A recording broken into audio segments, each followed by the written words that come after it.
শুভ সকাল আমার প্রিয় পরিবার। তো তোমরা সবাই কেমন আছো? আশা করি সবাই ভালো আছো, সুস্থ আছো, আর আমরাও ভালো আছি। আজকে কিন্তু অনেক আগে ঘুম থেকে উঠেছি, অনেক কাজও করা হয়ে গেছে, কিন্তু ব্লগটা স্টার্ট করিনি। এই যে জল ভরলাম, আর জলটা আর একবার ফ্লাক্স করতে হবে, জলটা নিচে নামছে না। একবার করলাম তাতেও কিন্তু হচ্ছে না।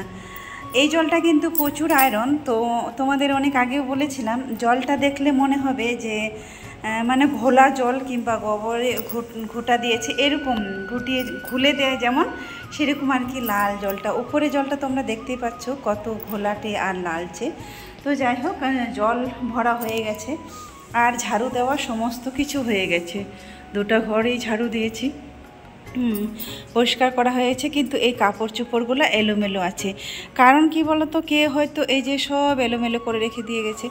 হয়তো এই টিউশন গেল, ওটা খুলে দিয়ে রেখে গেল, আবার তাড়াহুড়া করে স্কুল চলে গেল। যেমন রিয়া এখন আবার টিউশন গেল, আবার ওগুলো খুলে দিয়ে চলে গেল, সেটা আবার গোছাতে হবে। আর রাজিয়া গিয়েছিল, ওকে ফোন করেছিল, ও হচ্ছে সকাল সকাল গিয়েছিল মাংস আনতে, এনে হচ্ছে যে এখানে একটু রেস্ট নিচ্ছে, শুয়ে আছে। বাইরে কিন্তু অনেক রোদ, সকাল সকাল এখন রোদটা উঠে যায়। মনে হচ্ছে না জানি কত বেলা হয়েছে, এরকম সকাল সকাল রোদটা উঠে যায়। তো এই যে মাংসটা এনে এখানে রেখে দিয়েছে। তো চলো তোমাদেরকে দেখাই। আজকে তো আবার স্কুল আছে, কালকেরও ভাত আছে, কি করব সেটাই ভাবছি। কারণ খাবে তো অল্প এতটুকু, আর রয়ে যাবে। তো আজকে হচ্ছে বুধবার, তো তাই হচ্ছে এই যে মাংস। এবার আনতে পারছি না, আমি পাগুলো খেতে খুব পছন্দ করি, তাই এই যে পাগুলোই দিয়েছি। এগুলো এখন পরিষ্কার করতে হবে আরেকবার। পা খেতে কিন্তু আমার ভালো লাগে। তো সত্যি কথা বলতে, যেটা অনেকেই স্বীকার করে না কিংবা বলে না, তো আমার কাছে সেটা কোনো ব্যাপার না। তো সত্যি একটা সময় এমন ছিল, তো অনেক সময় আমরা যেমন ছাল, তারপরে চামড়া, পা চামড়া এগুলোই খেতাম। কিন্তু এখন কি বলতো, ওরা আর এগুলা খেতেই চায় না, পছন্দ করে না। একটা সময় যদিও খেয়েছি, প্রচুর খেয়েছি, হয়তো সেটা কেনারও সামর্থ্য ছিল না, কিন্তু বাধ্য হয়ে খেয়েছি। আর এই যে ডিম দুটো সিদ্ধ করে রেখে দিয়েছি এখানে, দু বোনের জন্য দুটো।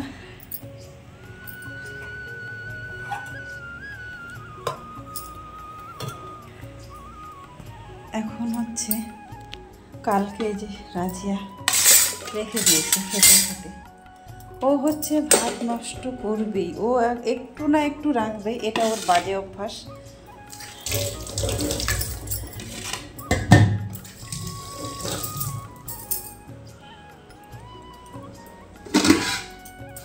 অনেকটাই পান্তা আছে কালকের মতো, এতগুলা থাকার পরে তো আর এখন রান্না হবে না, কারণ এগুলো না হলে নষ্ট হয়ে যাবে, তাই না?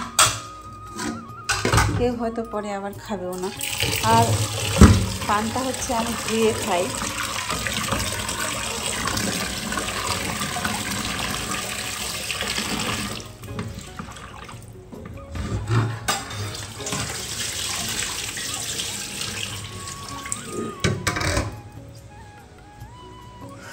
চলো, জলটা আরও আছে, জলটা এখনও ট্যাঙ্কিটা ভরা হয়নি, তো ভর।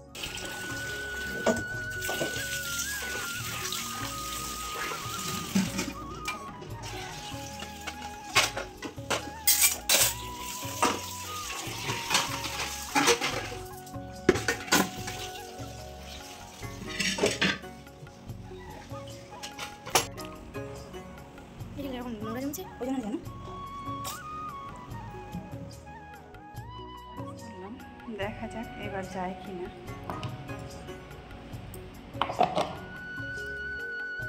কালকের যা যা তরকারি ছিল, তো সেগুলো এখন পান্তা দিয়ে খাওয়ার জন্য গরম করে দিচ্ছি। তো একটু আগে বললাম, আজকে অনেকগুলোই পান্তা আছে, যতই কম করে দিচ্ছি চাল, কী করে বুঝবো যে রাতে ওরা খাবে না? তো রাতের ভাতটা যে খাচ্ছে, কেউ আর খাচ্ছে না, ওটাই থেকে যাচ্ছে। এই যে পান্তা দিয়ে খাওয়ার জন্য লঙ্কা ভেজে নিলাম। আর হচ্ছে এই যে কালকে চিচিঙ্গা ভাজাটা করেছিলাম, যেমন করেছিলাম তেমনই আছে, কেউ খায়নি। আরও পটলের তরকারিটাও আছে, এটাও গরম করব। আর এই তো পান্তা, এতগুলা তরকারি আছে, এগুলোও মনে হয় আজকে আবারও থেকে যাবে।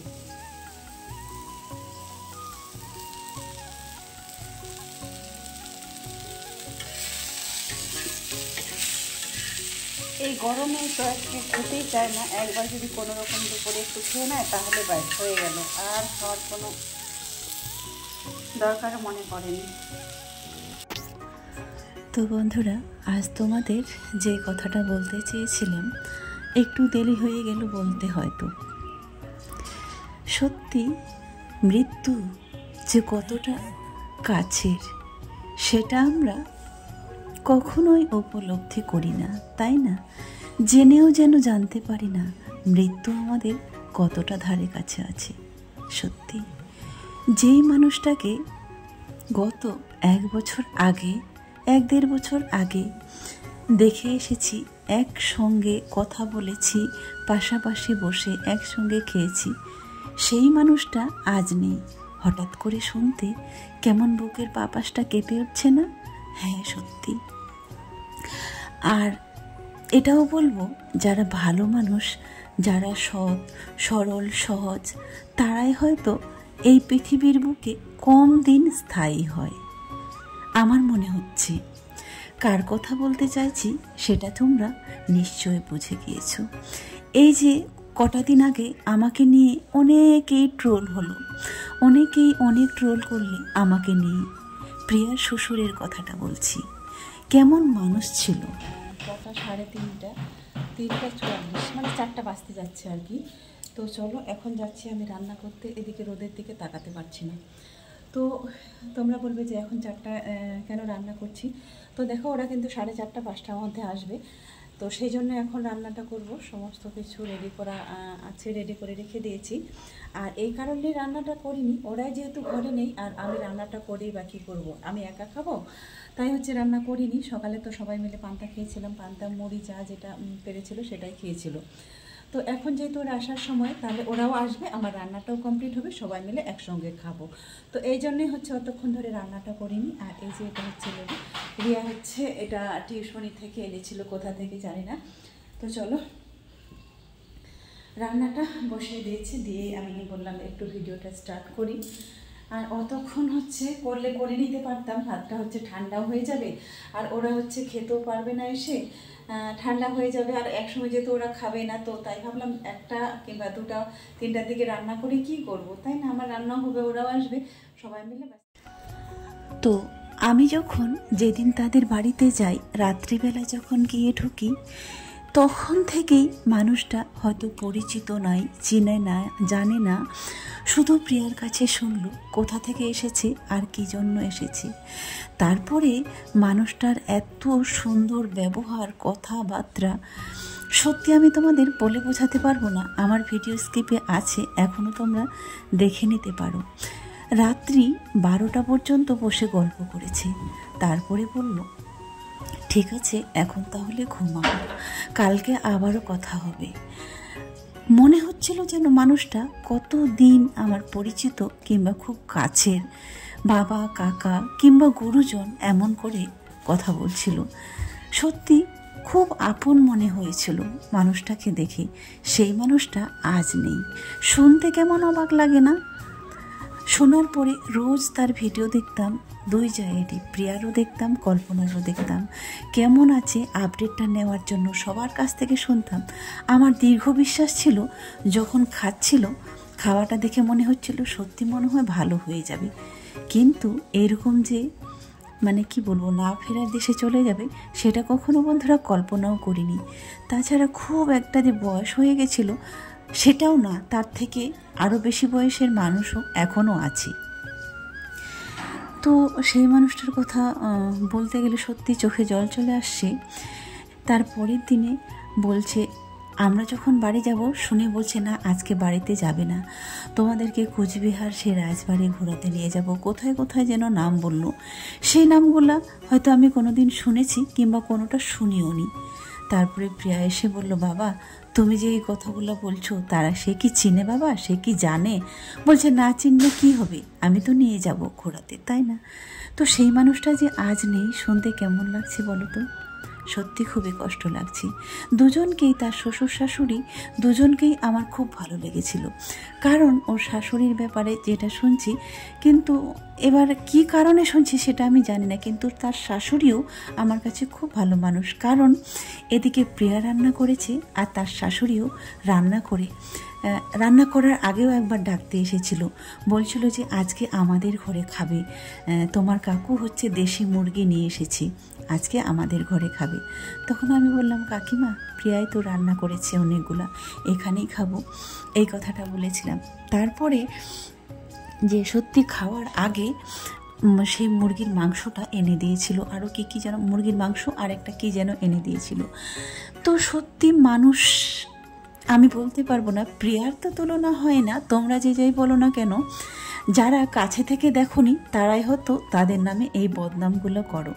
যারা হয়তো খুব কাছে থেকে দেখেছো, তার কাছে তার বাড়িতে গিয়েছো, তাদের মুখ থেকে হয়তো কখনো এই কথাগুলো, এই বদনামগুলো বের হবে না আমার মনে হয়, যারা কাছে থেকে দেখেছো।